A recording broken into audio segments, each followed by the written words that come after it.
सल्लल्लाहु अला मुहम्मद सल्लल्लाहु अलैहि वसल्लम। बिस्मिल्लाहिर्रहमानिर्रहीम।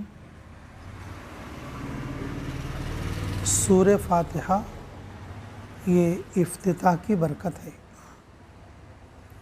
सूरह कुरैश ये काबे के दरवाज़े पर लिखी हुई है और इस सूरत की बरकत से ग्राहक बहुत ज़्यादा आएंगे। अगर कोई अपनी दुकान में बैठा हुआ हो, अगर उसको कोई कस्टमर ना आता हो, उसके लिए चाहिए कि लीलाफ़ी कुरैशिन की सूरत पढ़ता रहे और उससे अल्लाह ताला उसके लिए खैर का जो है दरवाज़ा खोल देंगे। और इसी तरीक़े से दरूद शरीफ पढ़ना ये तमाम बरक़ात की जड़ है। दरूद शरीफ पढ़ना ये तमाम बरक़ात की क्या है, जड़ है। और इस्तग़फ़ार पढ़ना माल में बरकत है। इस्तग़फ़ार पढ़ना क्या है, माल में बरकत है। आम तौर पर एक नुक्ता नज़र हमें ये समझ में आता है कि इस्तग़फ़ार पढ़ने से गुनाह माफ़ होते। ये हक़ बात है कि इस्तग़फ़ार पढ़ने से गुनाह माफ़ होते। जब गुनाह नहीं रहेंगे तो रोज़ी में बरकत होगी। अगर जिस किसी की रोज़ी में कुछ रुकावट है, अड़चन है, परेशानी है, तकलीफ़ है बोले तो उसके गुनाह की वजह से है। किसकी वजह से है?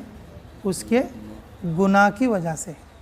जब उसके गुनाह ख़त्म होंगे तो ऑटोमेटिकली उसकी रोज़ी में क्या होगी, बरकत होगी। अगर कोई ये चाहता हो कि मुझे बरकत मिले, कोई ये चाहता हो मेरे लिए खैर मिले, तो उसके लिए चाहिए कि वो ज़्यादातर क्या करे, इस्तग़फ़ार पढ़े।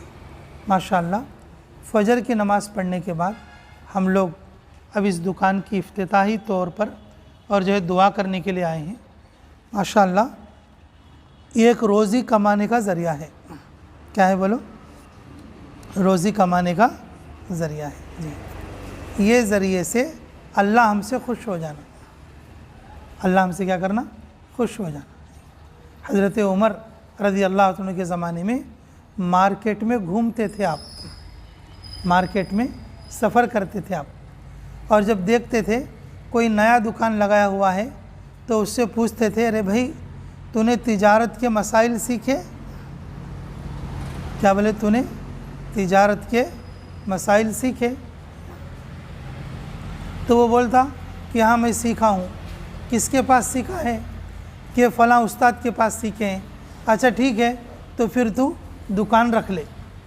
फिर कोई ये कहते कि मैंने नहीं सीखा, तो बोलते कि अभी दुकान बंद कर दे। तो 6 महीने तो क्या सीख कि दुकान के और तिजारत के मसाइल सीख, और उसके बाद क्या करना, आकर दुकान खोल। ये जो दुकान है, ये दुकान ये सबब है। और रोज़ी के मालिक कौन है बोलो? अल्लाह है। रोज़ी के मालिक कौन है? अल्लाह रब्बुल इज़्ज़त है जी। अल्लाह हमें क़दर की तौफ़ीक़ नसीब फरमाए और असबाब से यकीन हटकर अल्लाह की ज़ात पर आने की अल्लाह हमें तौफ़ीक़ अता फरमाए।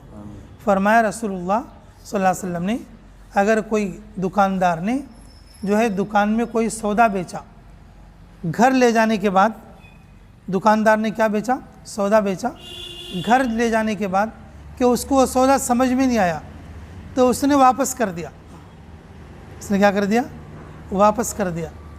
तो खुश दिली के साथ अगर वो ले ले, अल्लाह रब्बुल इज़्ज़त उसको क्या करेंगे, अल्लाह रब्बुल इज़्ज़त अपने फ़ज़ल से जन्नत में भेजेंगे। अपने फ़ज़ल से क्या भेजेंगे? जन्नत में भेजेंगे। आम तौर पर अगर हम उसको गौर करेंगे, हमें नहीं समझ में आता वापस लेने में क्या है, वापस लेने में क्या है। मेरे अज़ीज़ों, जिस वक्त में हमारे उस्ताद हदीस पढ़ाते वक्त में ये बात बताई तो हम ताज्जुब में रह गए, बहुत ताज्जुब में रह गए। फरमाया सैयद अंज़र शाह अल कश्मीरी रहमतुल्लाह अलैह ने कि जिस वक्त में दुकान में सौदा वापस लाने के बाद आदमी नाराज़ कब होता? इन मेरे दुकान का ले गया, वापस लेकर आए तो मेरे को नष्टम होता है, तो बोल के क्या होता? नाराज़ होता। उसके दिल में खुशी आना का तो उसका यकीन क्या रहना मालूम? ये वापस देगा तो भी मेरे को जो अल्लाह पहुंचाने वाली रोज़ी है वो पहुंचा कर रहेगा। क्या रहेगा बोलो? अगर ये वापस करेगा तो भी, अगर मैं इसको वापस पैसे दे दिया तो भी क्या होगा बोलो? मेरे को रोज़ी पहुंचाने वाला खुदा रोज़ी पहुंचा कर रहेगा। ये जो कुर्सी है ना, थोड़ा इधर को डालो, ये थोड़ा ऐसा फैल रही है, मुझे समझ में आ रहा है। ये हासिल के ऊपर ज़रा ठीक रहेगा मेरा ख्याल से। इधर आ, ये फर्श चिकना होने की वजह से वो मैं जैसे हिल रहा हूँ तो वो ऐसा स्लिप हो रहा है। कहीं ऐसा ना हो कि उसकी टांग टूट जाए। और वैसे भी 100 किलो है मेरे अंदर।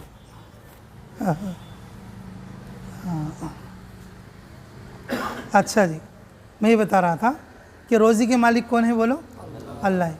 जब ये यकीन रहेगा ना, उसको वापस लेते हुए तकलीफ़ नहीं होगी और खुश दिली के साथ उन क्या करता, उस चीज़ को वापस करता जी। और दूसरी बात, जब भी आदमी दुकान पर रहता, कोशिश ये करना चाहिए कि वज़ू पर हो। किस पर हो? वज़ू पर हो जी। हमारे यूपी में मीरठ के अंदर मैंने हिफ्ज़ की तालीम हासिल की, नौरंगाबाद मदरसे में। हमारा मदरसा गांव के बाहर है। वहाँ पर क्या करते मालूम? सब जने गोबर लेकर आके, वहाँ पर गोबर लेकर आके वो गोबर को रखते, एक दिन जमा रखते। उसके अंदर भैंस के सो चारा आता नहीं, कुट्टी बोलते उसको, चारा काट के भैंसों को डालते। तो वो कुट्टी में है ना, वो गोबर में मिला के उसकी उपलियाँ बना के सुखाते और 2 दिन होने के बाद आके फिर वो उपलियाँ को ऐसा उल्टा करते। 2 दिन होने के बाद ऐसा क्या करते? उल्टा करते जी। अब एक दिन, अब जैसे हम मदरसे के बच्चे हैं, वहाँ पर वज़ू खाना नहीं मदरसे में, ये एक अजीब निज़ाम उधर का भी। वहाँ जितने लोग वज़ू करना है, खाली जो बोरिंग चलती रहती ना, ऐसा बोरिंग चलती रहती है, बोरिंग के नीचे खड़े को वज़ू करना। वो जो पानी है ना, खेत को जाता रहता, मदरसे का एक खेत रहता, उसके अंदर जो है कयाब होके रहते, प्याज, लहसुन, कोतिमीर, टमाटे, मिर्चियाँ, ये सब जो है खेत में बच्चे बनाकर रहते करना। तो वज़ू इस तरह से करना। अब एक बार हम मदरसे के वक्त में जब वज़ू करने आते थे, तो वो बाजुक में जो आदमी था पड़ोसी, उन भी आता और रोज़ाना हमारे वज़ू करने के टाइम को, जैसे हमारी इंटरवल की छुट्टी होती है, उन भी आके वज़ू के लिए खड़ा था। हम बोलते उसको, अरे क्या भाई, तो नमाज तो पढ़ता नहीं, नमाज तो पढ़ता नहीं, तो वज़ू करने के लिए कहीं के लिए आता? तो नमाज वगैरह तो पढ़ता नहीं, तो वज़ू करने के लिए कहीं के लिए आता? जैसे बेतकल्लुफ़ी हो गई तो हमने पूछा कि बोले कि हज़रत मेरे को यहाँ काम करना है, मैं इसलिए वज़ू करने के लिए आता हूँ। क्या काम है? ना मेरे को गोबर की उपलियाँ बनाना। अरे गोबर में रहने वाला तू, तेरे को वज़ू की क्या ज़रूरत है? गोबर में रहने वाला तू, तेरे को वज़ू की क्या ज़रूरत है? जिस मदरसे में पढ़ा हूँ वो मदरसा रफ़ीक़ुल उलूम है और वो मदरसे की जो सरपरस्त हैं अल्लामा रफ़ीक़ साहब भैसानी के, यूपी की मशहूर जगह भैसानी, और वहाँ के बहुत बड़े आलिम के अल्लामा रफ़ीक़ साहब। इस वक्त में उनके बेटे मौलाना मुस्तफ़ा साहब हैं, अल्लाह उनकी उम्र में बरकत फरमाए जी। अल्लामा रफ़ीक़ साहब, तो उनसे उन्होंने सुनी थी वो बात। हालांकि खेत वाला आदमी, जंगल वाला आदमी, अब गोबर का काम करने वाला का तो देखो कैसा रहता आदमी हो जी। मेरे अजीज़ों, कि बोला कि अल्लामा रफ़ीक़ साहब ने, और जो एक बार मदरसे के जलसे में फरमाया था कि जो आदमी जो भी काम करता अगर वज़ू पर करेंगा, अल्लाह ताला उसकी रोज़ी में बरकत देंगे। जो भी काम करता दुनिया का, किस पर करना बोलो? वज़ू पर करना, तो अल्लाह उसमें क्या देते? बरकत देते। और इसलिए मैं करता तो गोबर का काम हूँ, लेकिन ये काम भी मैं कैसे करता हूँ? वज़ू पर करता हूँ, वज़ू पर करता हूँ। मेरे भाई तकरीबन 4.5 साल मैं वो मदरसे में रही हूँ। 4.5 साल में उसका मैं 4.5 साल पहले का ज़माना भी देखा है और 4.5 साल बाद वाला ज़माना भी देखा है। फिर उसके बाद अभी चंद दिन पहले, 1-2 साल 3 साल पहले, कि हम अपने पूरे घर वालों के साथ भी हमारे पुराने मदरसे के लिए गए थे और उस वक्त में एक वक्त की दावत भी करी थी उसने, एक वक्त की दावत भी करी थी। मेरे अजीज़ों, गोबर का काम कर को उपलियाँ बेच लेने वाला आदमी, और इस वक्त में करोड़पति बन को है। क्या बन को है बोलो? करोड़पति बन को है जी। तो उसको वो बात याद है, तो उसने क्या बोला मालूम कि हज़रत देखो, मैं जब वज़ू करता था और तुम बोल रहे थे कि तुम वज़ू क्यों कर रहे हो, ये वज़ू की बरकत है, अल्लाह ने इतनी बरकत मेरे लिए अता फरमाई। किसकी बरकत है बोलो? ये किसकी बरकत है? वज़ू की बरकत। मेरे अजीज़ों, आम तौर पर लोगों के जहन में क्या होता है, नमाज़ पढ़ते वक्त में वज़ू कर लेना, कुरान पढ़े तो वज़ू करना, और बाकी वक्त में वज़ू नहीं करना लोग रहते हैं, ये ख्याल रहता है जी। मेरे अजीज़ों, अल्लाह हमें कदर की तौफीक नसीब फरमाए कि जो आदमी वज़ू पे रह के मर जाएगा अल्लाह उसे जन्नत देंगे। जो आदमी वज़ू पे रह के मर जाएगा अल्लाह उसे क्या देंगे बोलो? जन्नत देंगे। अगर जो कोई आदमी वज़ू पे सोएगा सुबह तक उसे शैतान छेड़ नहीं सकेंगे। जो औरत वज़ू पर और अपने बच्चे को दूध पिलाएंगी अल्लाह ताला उस बच्चे को वली बनेंगे, अल्लाह उस बच्चे क्या बनेंगे? वली बनेंगे। हाँ जी। अगर जो आदमी घर से वज़ू करके मस्जिद को जाएगा तो अल्लाह उसे काबे में नमाज़ पढ़ने गए जैसे सवाब देंगे, काबे को गए जैसे सवाब देंगे। मेरे अजीज़ों, जो शख्स जो भी काम करता है, कपड़े बेचने का, दुकान बेचने का, खेती करने का जी, दूध बेचने का या गोश्त मारने का, जो भी काम करता है, कि काम करने से पहले बावुज़ू होना बोलकर अगर वज़ू करे अल्लाह रब्बुल इज़्ज़त उसके माल में और उसके ईमान में बरकत देंगे। उसके माल में और उसके ईमान में क्या देंगे बोलो? बरकत देंगे। मेरे अजीज़ों, बरकत जो है असबाब में नहीं है, बरकत आमाल में है। बरकत किस में बोलो? आमाल में। हम एक बार गुजरात में जमात में चल रहे थे, तो गुजरात में महाराष्ट्र की जमात थी। वो जमात के अमीर साहब खड़े होकर बयान कर रहे थे, क्या बोल के बयान कर रहे थे? वो हम सब तालिब इल्म थे, 2-4 आदमी कंठारिया मदरसे के हम तालिब इल्म थे। वो खड़े होकर बयान कर रहे थे, भाई आमाल करो माल मिलेगा। क्या बोल रहे थे? आमाल करो माल मिलेगा। अब ये जो अरबी जानते से लोग अच्छा समझ सकते हैं जी। आमाल का मतलब है अमल की जमा, लेकिन उन्होंने उर्दू में इसका ये कर रहे थे ट्रांसलेशन, आमाल का मतलब क्या है? माल, ये तर्जुमा कर रहे थे उन्होंने। हम लोग नीचे लिड़ कर हंसे थे उस वक्त में, क्योंकि उसकी नज़ाकत वो पढ़े लिखे लोगों को समझ में आती। तो अमीर साहब बयान कर रहे थे, भाई आमाल के अंदर माल है, और आमाल का मतलब ही क्या है? माल बोल के ऐसा खड़े होके वो इशारा करके बता रहे थे।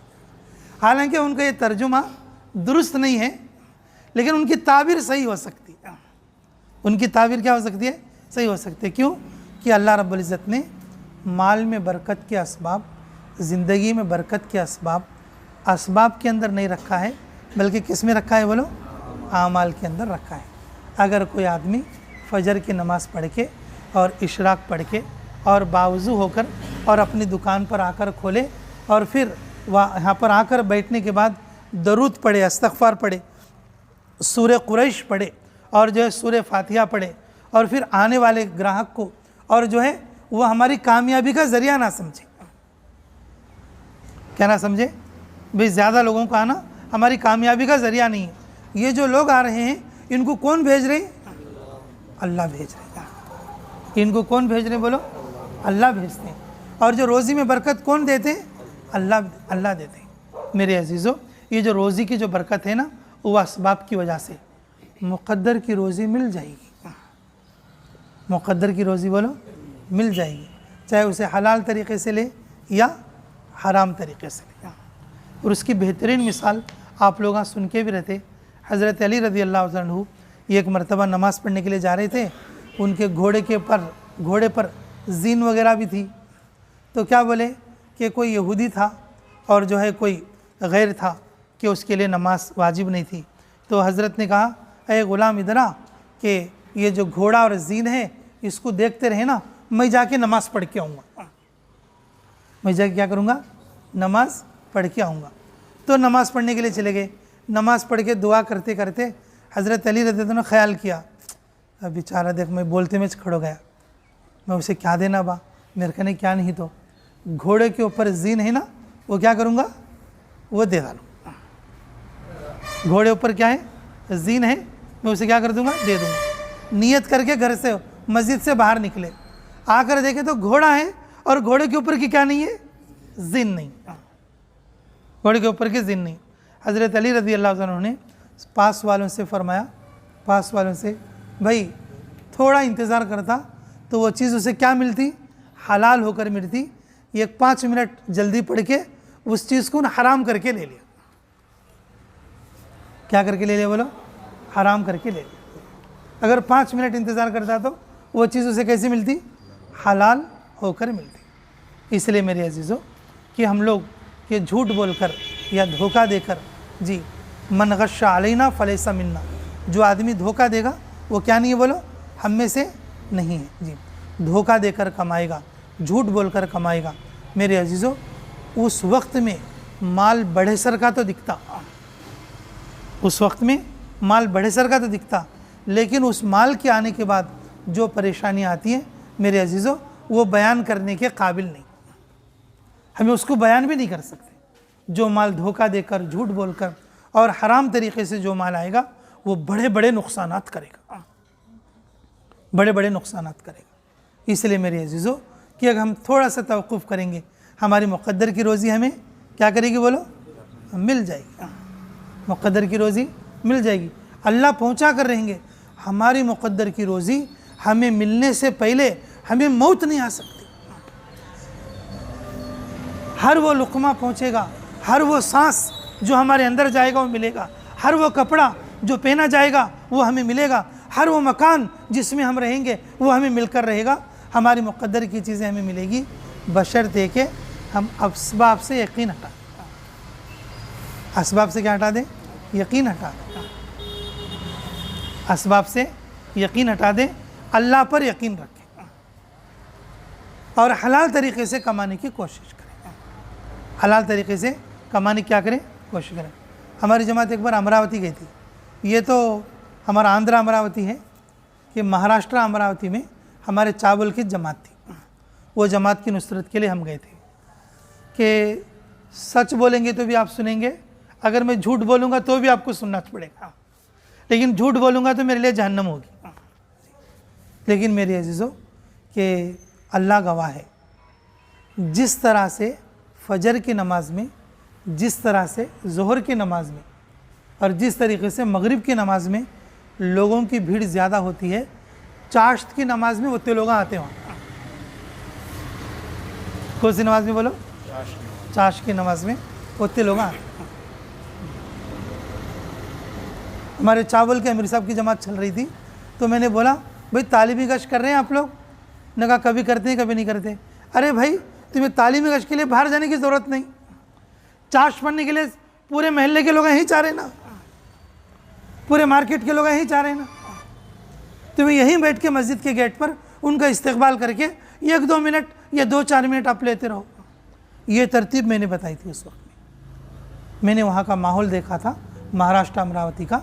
अगर आप लोगों में से कोई जमात में वहाँ गए होंगे तो आप लोग मेरी तस्दीक भी करेंगे। चाश्त के वक्त में मस्जिद में इतने लोग आते जितना कि हमारे इलाके में नमाज़ों के टाइम भी नहीं आते। 2-4 लोगों के पास मैं बैठ के पूछूं उनको, मेरी आदत ऐसी है। 2-4 आदमी आए तो उन्होंने नमाज़ पढ़ने के बाद मैं बैठ को पूछूं कौन सी नमाज़ पढ़ी तुम्हें? चाश की नमाज़ कितने साल से पढ़ती हैं? 9 साल हो गया मैं पढ़ने लगो। क्या काम करती? क्या काम करती? बिरयानी बेचती। क्या काम करती? बिरयानी बेचती। 9 साल से नमाज़ पढ़ रहे हैं। तो फिर और क्या करते हैं? क्या नहीं, मैं यासीन पढ़ ले को उठ को चले आते, दुआ कर ले। यासीन पढ़ ले को उठ को चले आते, क्या कर को? दुआ कर ले। मेरे अजीज़ों, 5 वक्त नमाज़ों के साथ साथ ये जो चाश्त की नमाज़ है, ये चाश की नमाज़ है, ये है तो नफिल, ये क्या बोलो, है तो नफिल, लेकिन रोज़ी की बरकत चाश की नमाज में है। लोग बहुत परेशान रहते कि हमारी रोज़ी नहीं, हमारी दुकान नहीं, हमारे चीज़ां नहीं, हमारे असबाब नहीं।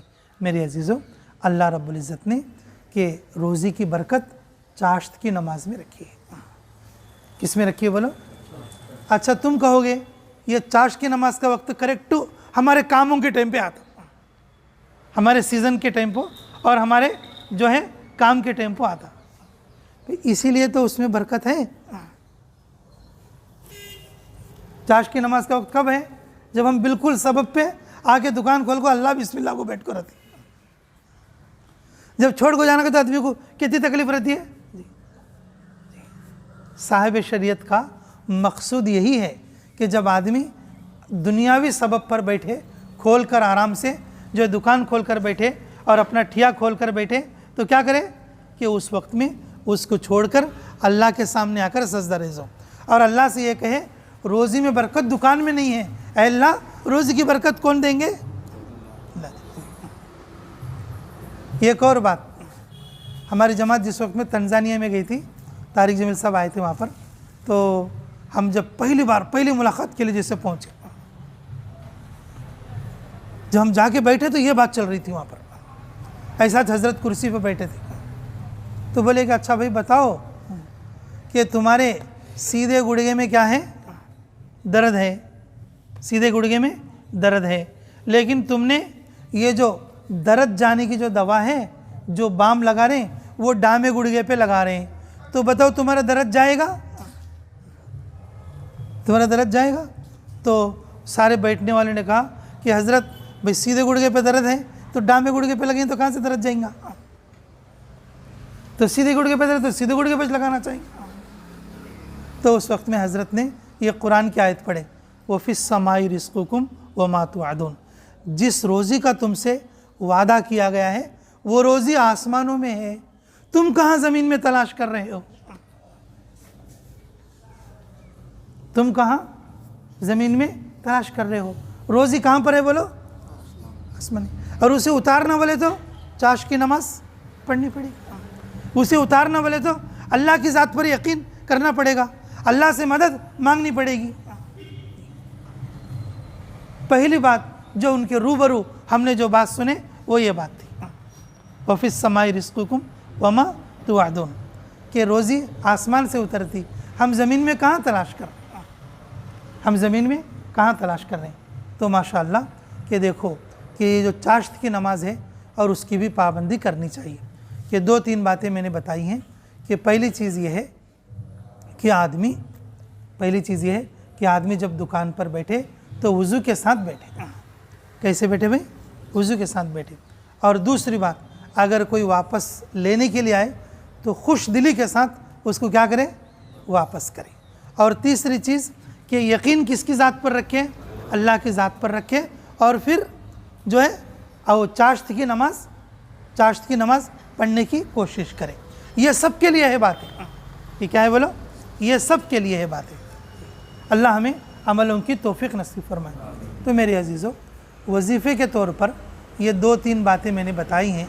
शुरू की सूरह फातिहा का पढ़ना, सूरह कुरैश का पढ़ना, दरूद शरीफ का पढ़ना, इस्तग़फ़ार का पढ़ना। बहुत सारे लोग पूछते भी रहते दुकान में क्या पढ़ना, इस तरीके से। और हदीस में अलग अलग सूरतों के और अलग अलग पारों के अलग अलग आयतों के फ़जीलतें आकर हैं।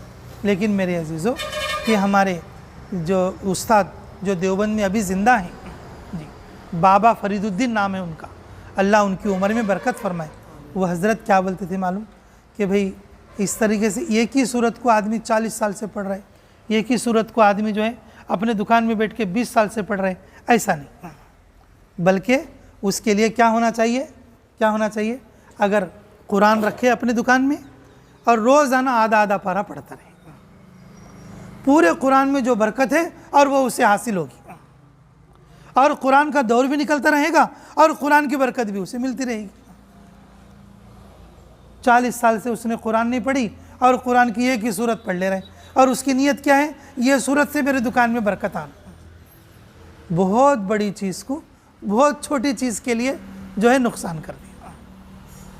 बहुत बड़ी चीज़ को बहुत छोटी चीज़ के लिए क्या कर दिया? नुकसान कर दिया जी। अगर अमली तौर पर वजीफ़े के तौर पर कोई शेख बता दे या कोई आलिम बता दे, अगर चंद रोज़ ऐसा कर लो ये बेहतर है, तो वह उसके करने में कोई हर्ज नहीं है। लेकिन मेरे अजीज़ों, और किसी अमल का आदमी हमेशा के लिए मामूल ना हो, बल्कि अपने घर में और अपने दुकान में कुरान पढ़ने का मामूल रखे। कुरान पढ़ने क्या रखे? मामूल रखे। एक बात बता के मैं दुआ कराता हूँ।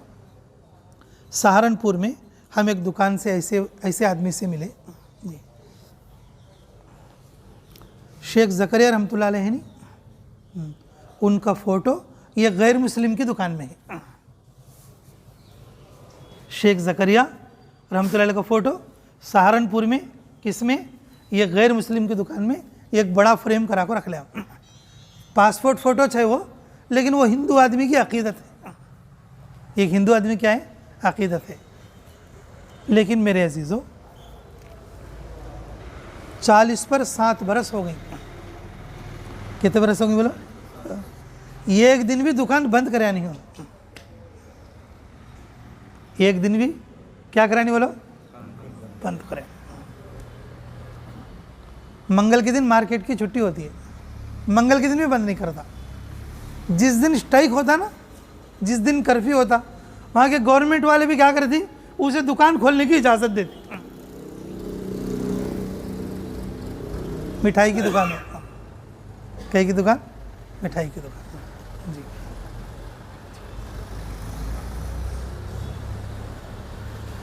अल्लाह हमें समझ की तौफीक नसीब फरमाए। लोग उनसे पूछे क्या बा तो शादियांग जाता नहीं, मौत मठ्यांग जाता नहीं, हाँ जिस स्ट्राइक आड़ा आता नहीं, मंगल की छुट्टी आड़ी आती नहीं, तो कई के बाद वो हाल से दुकान को लग रहा है, दुकान का कीड़ा बन गया है। तो बात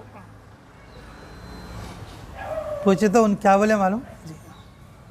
वो हज़रत का फ़ोटो मेरे दुकान में है, बोल को आदमियांग मालूम हो, वो हज़रत का फ़ोटो देखने आती हो को दुकान खोल तुम्हें।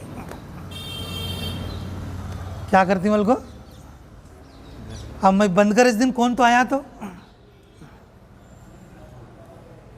मैं बंद कर इस दिनों लोग जो है अमेरिका से भी आते, अफ्रीका से भी आते, दूर दूर से आते, जो है तंजानिया से आते जी, हमारे आंध्रा से गए सुनो जाते, गुंटूर से गए सुनो जाते। जिसको ये बात मालूम है सहारनपुर गए तो क्या करते मालूम? वो दुकान में हज़रत की फ़ोटो देखने के लिए जाते। अब तो नेट का ज़माना आ गया, अब तो आम हो गया। वो ज़माना कैसा था जब हम मदरसे में पढ़ रहे थे कि लोग दूर दूर से आते थे। उसकी नीयत क्या थी मालूम? उसकी नीयत क्या थी कि पता नहीं मेरी दुकान बंद हो, कौन तो दूसरे गाँव से आया सो आदमी वापस जाता गया कि बोल के मैं दुकान को क्या करता हूँ? कंटिन्यू से खोलता हूँ, कंटिन्यू से खोलता हूँ। मेरे अजीज़ों, उसकी जो औलादे हैं ना, आज मुसलमान हो गए। क्या हो गए बोलो? अरे बोलो क्या हो गए? मुसलमान हो गए।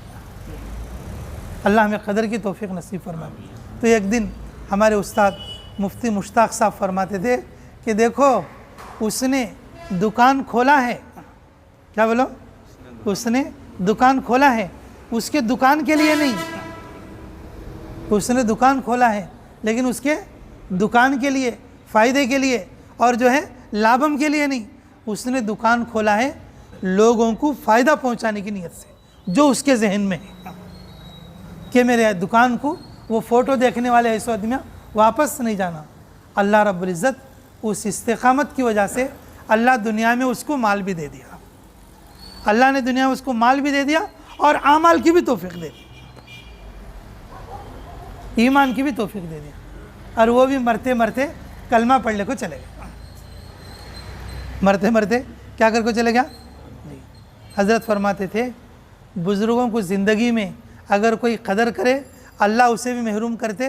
अगर बुज़ुर्गों के मर जाने के बाद, अल्लाह वाले लोग मर जाने के बाद भी अगर कोई उनकी अक़ीदत और मोहब्बत रखे, अल्लाह उनको भी खाली नहीं करते। अल्लाह उनको भी क्या नहीं करते? खाली नहीं करते।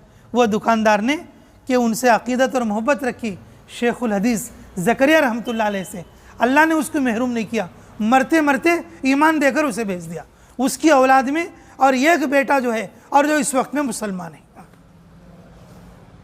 बेटी वगैरह तो अभी आई नहीं बोल के मालूम हुआ था। ये उस वक्त जब हम पढ़ रहे थे 1995 और 2005 के बीच की बात है। और जब से ये फ़ोनों में नेट आम हो गया, अब लोग देखने वाले मोहब्बत वाले लोग यहाँ बैठ के देख लेते, अब उसकी दुकान में जाने की क्या नहीं रही, ज़रूरत नहीं रही।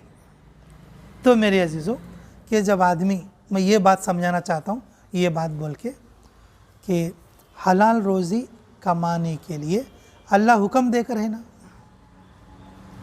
अल्लाह क्या देकर है, अरे भाई हुक्म देकर है, क्या करो, हलाल रोज़ी कमाओ। मैं दुकान पे इसलिए आ रहा हूँ कि अल्लाह का हुक्म मुझे पूरा करना है। नमाज को जाना हुक्म समझकर, रोज़ा रखना क्या समझकर, हुक्म समझकर, नमाज को जाना हुक्म समझकर, रोज़ा रखना हुक्म समझकर, ज़कात देना हुक्म समझकर, दुकान पे आना क्या समझकर, हुक्म समझकर, पैसे के लिए नहीं, माल के लिए नहीं, किसके लिए बोलो, हुक्म समझकर। जो आदमी अच्छी नीयत के साथ दुकान पर आएगा अल्लाह उसे हलाल रोज़ी देंगे, उस नीयत के असर से उसे हलाल रोज़ी पहुँचाएंगे। कोशिश करोगे इंशाअल्लाह। अच्छा, ये दुकान को देखने के बाद मुझे एक बात क्या समझ में ही बोले तो, शुरू करो इस बात को, रमज़ान आ रहा है अभी, रमज़ान के रोज़े की इफ्तारी यहीं पर करो तुम्हारे दुकान के पास। आसपास के दुकानदार जो रोज़ा रखते हैं ना, और उनकी इफ्तारी भी तुम्हें क्या करो, यहाँ करो, दुकान में करो। दुकान में इफ्तारी करा के नमाज के लिए मस्जिद को जाओ। हमारे यहाँ ये रिवाज नहीं है, तुम हमारा स्टेट छोड़ के कहीं भी जाएंगे आपको ये रिवाज समझ में आएगा। हमारे यहाँ लोग क्या समझे, रोज़ा खोलना सिर्फ कहाँ, मस्जिद में जाकर समझे, रोज़ा खोलना कहाँ समझी, मस्जिद में समझी। अब दूसरे आदमी नेक रह सकती, लेकिन मेरा ख्याल क्या होता, तो मस्जिद में गए तो दो चार आइटम मिलती रहे, मतलब आप लोग मुखलिस भी रहेंगे, लेकिन मेरे दिमाग में क्या रहता बोले तो कि भाई यहाँ है तो खाली मैं एक खजूर से खो लेना पड़ता, मस्जिद में गए तो मुफ्त साहब बोल को 2-4 आइटम पड़ते मेरे थाले में। नहीं मेरे अजीज, ऐसा नहीं। रोज़ा अपने घर पे खोलना चाहिए, रोज़ा अपने घर पे खोलना चाहिए। अगर जैसे दुकान अगर उस वक्त में अगर खुली हुई हो इफ्तारी के वक्त में, तो क्या करना चाहिए बोलो, इफ्तारी कहाँ करना, अपने दुकान के पास, अपने ठेके के पास। कहीं भी मार्केटों में, अगर दूसरे स्टेट्स में कहीं भी जाएंगे, यहाँ तक कि सऊदी वगैरह में भी इफ्तारी कहाँ करते बोलो, जो जहाँ है वहीं पर दस्तरखान बिछा के ये करते। और उसका एक फ़ायदा बता दे तो, जो चीज़ जो पैसा इफ्तारी के सौदे में रोज़ा खुलाने के लिए ख़र्च करते, क्या करने के लिए बोलो, रोज़ा खुलाने के लिए ख़र्च करते, अल्लाह उसका 10 गुना, उसका क्या है बोलो, 10 गुना हलाल तरीक़े से अगले रमज़ान से पहले उसको दे आते, अगले रमज़ान से पहले उसको क्या करती, दे आते। तो भाई यहाँ पर ऐसा रिवाज है कि नहीं कि अमरावती में ये दुकान वाले कौन, तुम्हें शुरू कर डालो इंशाल्लाह, रोज़ा इफ्तारी का थोड़े फ्रूट या खजूर इस तरह के लगा के, यहाँ पास पड़ोस में जो लोग रहती, आप लोग भी बैठ के तुम अपनी दुकान में इफ्तारी करो। इफ्तारी करने के बाद नमाज के लिए कहाँ जाना, मस्जिद को जाना। और अपने आम लोग भी क्या करना, इफ्तारियाँ अपने घरों में करना, घर के सब लोग रोज़े रखना, घर में इफ्तारी करना, और नमाज के लिए कहाँ आना, मस्जिद को आना। मस्जिद में किस तरह के लोग इफ्तारी करना, मस्जिद में जो मुसाफिर हैं, बाहर से आए हुए हैं, उन लोगों की देखभाल के लिए कुछ लोग क्या करना, अपने दस्तरखान के अंदर ज़्यादा चीज़ें रख के बैठना। मस्जिद में जो लोग इफ्तारी करते हैं उनकी नीयत ये रहना, बहुत सारी चीज़ें ले आके दस्तरखान बिछा के बैठ के हर बाहर से आने वाले क्या बोलना, आज अभी मेरे दस्तरखान पे आपको बिठा दे। अगर थोड़े लोग बगैर रोज़दार भी इफ्तारी में आ जाते, बगैर रोज़दार भी क्या करते, इफ्तारी में आते, उनसे ये तश्कील भी करना, भाई देखो रोज़ा फ़र्ज़ है, नहीं छोड़ना चाहिए कि रोज़ा रखो। तो ऐसा करोगे इंशाअल्लाह, अल्लाह ताला हमें कहने और सुनने से ज़्यादा अमल की तौफीक अता फरमाए। तो भाई हमने जो कुछ कुरान का हिस्सा भी पढ़ा है, दरूद भी पढ़ा है, 2-4 बातें बताई भी गई हैं, ये हमारे लिए भी है और सबके लिए भी है। तो मेरे अजीज़ों, हमारा यकीन तो सिर्फ़ किसकी ज़ात पर हो, अल्लाह की ज़ात पर हो, और जो अमाल जो असबाब हैं हम उसको करते रहें, अल्लाह इसके अंदर बरकत अता फरमाएगा। रब्बना तक़ब्बल मिन्ना इन्नका अंतस समीउल अलीम। ए अल्लाह, बुरी नज़र से अल्लाह इस जगह की अल्लाह इस दुकान की हिफाजत फरमा, जादू से, टोने से, हसद से, अल्लाह लोगों के बुरा चाहने से अल्लाह इसकी हिफाजत फरमा। अल्लाह इस जगह के अंदर जो बुरे असरात हैं उसको ख़त्म फरमा। अल्लाह इस जगह के अंदर जो गलत तासीरें हैं उसको ख़त्म फरमा। अल्लाह ये जगह, अल्लाह ये दुकान अपने मालिक के लिए नफ़ा बख्श होने की तौफ़ीक़ अता फरमा। हर आने वाले के लिए हिदायत का ज़रिया फरमा, खैर का ज़रिया फरमा, दीन का ज़रिया फरमा, मोहब्बत का ज़रिया फरमा। अल्लाह इस दुकान में आकर चीज़ ख़रीदने से ख़रीदने वालों को नफ़ा समझ में आए ऐसी तौफ़ीक़ अता फरमा। अल्लाह इसके अंदर खुसूसी बरकतें नसीब फरमा। अल्लाह इसके ज़रिए से इनकी नस्लों के लिए बरकतें अता फरमा। अल्लाह ये जो साहिब दुकान हैं, अल्लाह इनके लिए, इनकी नस्लों के लिए इसके ज़रिए से नफ़ा पहुँचने की तौफ़ीक़ अता फरमा। हम सब के यहाँ पर आने को, बैठने को, दीन की बात के सुनने को कबूल और मंजूर फरमा। अमन अता फरमा, ईमान अता फरमा। अल्लाह अल्लाह अल्लाह तो अपने फ़ज़ल से हलाल रोज़ी का ज़रिया फरमा। तेरे ज़ात अली का 100% यकीन हमें नसीब फरमा। जो बातें कही सुनी गई, कहने वाले सुनने वाले सभी मुहताज हैं। अल्लाह सभी को अमलों की तौफ़ीक़ अता फरमा।